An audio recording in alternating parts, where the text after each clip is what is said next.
Sorry বললে সব অপরাধ কিন্তু মাফ হয়ে যায় না। যে আপনাকে বারবার ছোট করে কিংবা বারবার একই ভুল করে যায়, তাকে বারবার ক্ষমা করে দেওয়াটা না বোকামো। যে আপনাকে বুঝতে চাইবে না, তাকে সর্বোচ্চ দুবার সুযোগ দেবেন, বারবার তাকে বোঝাতে যাবেন না।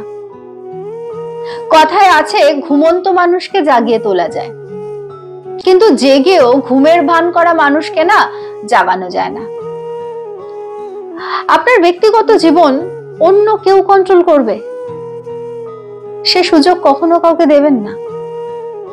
কারোর কোনো অধিকার নেই আপনার ব্যক্তি স্বাধীনতায় হস্তক্ষেপ করার।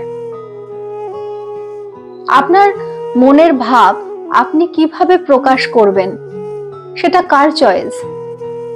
আপনার। এই মুহূর্তে আপনি যেই জামা পরে আছেন সেটা কার চয়েস? আপনার। আপনার কোন রং ভালো লাগে আর লাগে না সেটা কার চয়েস? আপনার। আজকে আপনি কি খাবেন সেটা কার চয়েস? আপনার। তাই এদের পেছনে নিজের মূল্যবান সময় আর মর্যাদা নষ্ট করতে যাবেন না। কখনো কখনো চুপ থাকতে হয়, ইগনোর করা শিখতে হয়, নিজেকে স্থির রেখে পাশ কাটিয়ে যাওয়ার গুণ, দক্ষতা নিজের ভেতরে বুনতে হয়।